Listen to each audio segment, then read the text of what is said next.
70 ans de règne. Partout au Royaume-Uni, on célèbre le plus long règne de l'histoire de la couronne britannique.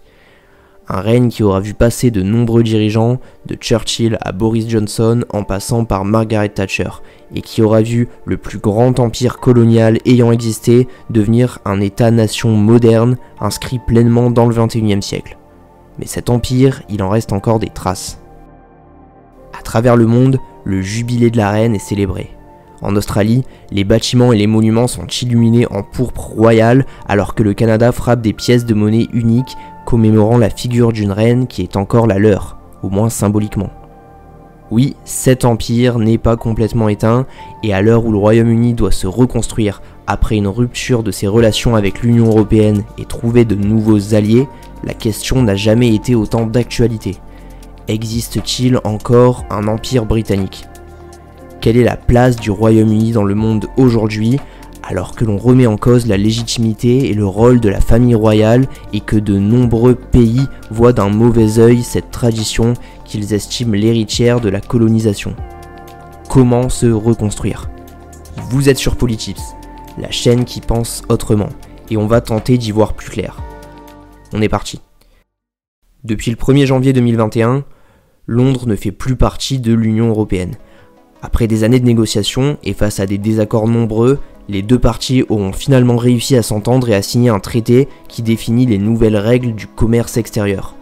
Si le pays ne fait plus partie du marché unique et renonce à de nombreuses autres règles de l'Union européenne, ce traité lui permet de conserver certains aspects du libre-échange. Et ça, le Royaume-Uni savait depuis le départ que c'était une nécessité, même parmi les partisans du Brexit. Le commerce avec l'Union européenne représentait en 2017 environ 614 milliards de livres, soit presque la moitié du commerce extérieur du pays. Il est donc impossible de se passer entièrement du commerce avec l'Union européenne, dont certaines des économies sont les plus importantes de la planète. Mais le Premier ministre Boris Johnson l'a promis, il va reconstruire l'économie de son pays autour de nombreux accords de libre-échange bilatéraux, ce qu'il appelle le Global Britain, et qui ne le soumettront pas au traité européen. Et son commerce extérieur devrait d'après lui rayonner encore plus qu'à l'époque de l'UE. Et tout ça, ça doit commencer d'abord par les anciens pays de l'Empire britannique, à savoir le Commonwealth.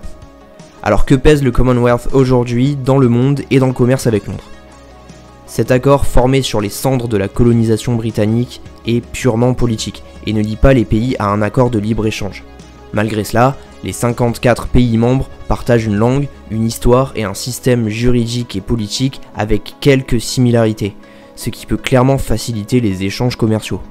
Avec environ 2,5 milliards d'habitants et 15% du PIB mondial, envisager de se reconstruire autour de cette alliance n'est pas une idée saugrenue. En plus, la plupart des échanges avec ces pays représentent pour Londres un excédent commercial, ce qui n'est pas le cas des pays de l'Union européenne avec lesquels Londres était pour la majorité en déficit. Et d'ailleurs, le Royaume-Uni a déjà entamé ce processus de Global Britain en signant des accords bilatéraux avec de nombreux pays du Commonwealth, le Canada ou certains pays d'Afrique, mais la plupart d'entre eux sont des accords qui existaient déjà avant le Brexit, et qui sont donc simplement reconduits, manière d'affirmer la volonté de Londres de se tourner vers son ancien empire et de rassurer certains Britanniques craignant un repli. Pour le moment, le seul véritable accord neuf avec les pays du Commonwealth est celui avec l'Australie et la Nouvelle-Zélande, mais il n'est pas forcément à l'avantage de Londres puisque certains redoutent qu'ouvrir le marché britannique aux exportations australiennes et néo-zélandaises puisse faire concurrence aux entreprises du pays, particulièrement aux agriculteurs.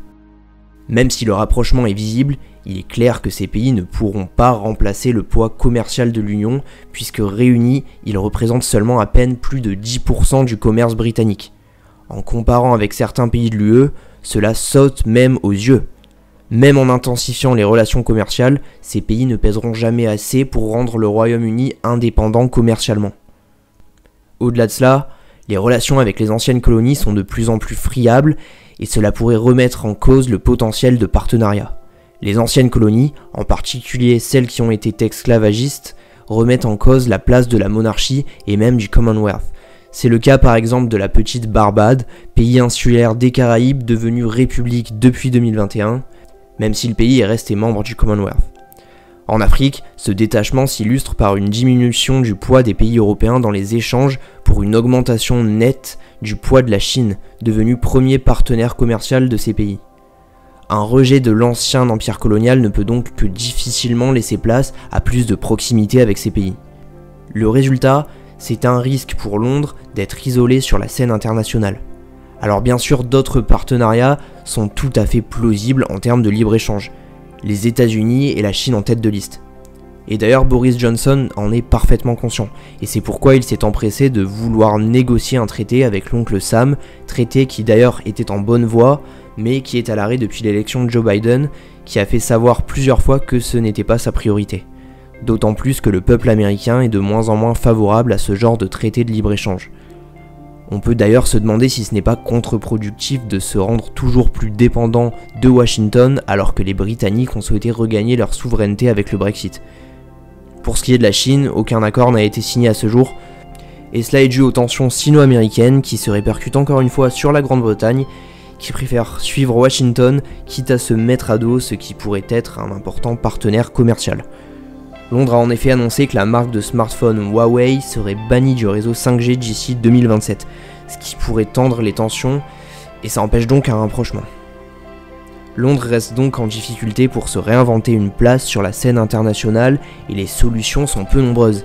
Si un rapprochement avec les pays du Commonwealth est envisageable, le Royaume-Uni ne pourra pas se détourner de l'Union européenne. Certains défendent aussi une intégration plus poussée avec le Canada, l'Australie et la Nouvelle-Zélande, qui pourraient collaborer sur les plans commerciaux et géostratégiques, dans une alliance que l'on nomme désormais le Quinzuk, où le pays aurait un poids forcément bien plus important que celui qu'il avait au sein de l'Union européenne, et donc une capacité de faire converger la stratégie d'une telle alliance vers des objectifs bien plus cohérents avec ses intérêts propres.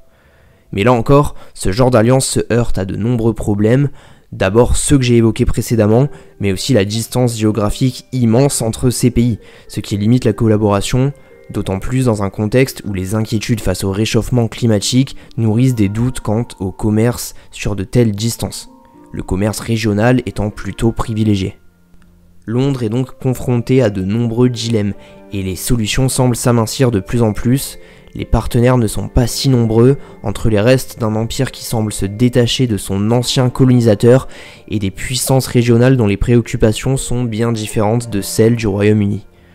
Des conclusions sereines quant à la recomposition de la géopolitique et de la géoéconomie du pays ne pourront être tirées que sur le long terme, et les effets du Brexit, bien qu'ils se fassent déjà un petit peu sentir, sont biaisés par une pandémie dont le monde subit encore très fortement l'impact. Voilà pour moi, je vous rappelle que je traite de géopolitique et de conflits mondiaux en essayant de garder toujours un angle qui se veut le plus objectif possible. Donc si ce genre de sujet ça vous intéresse, je vous invite à vous abonner et à lâcher un like. Je vous dis à très vite.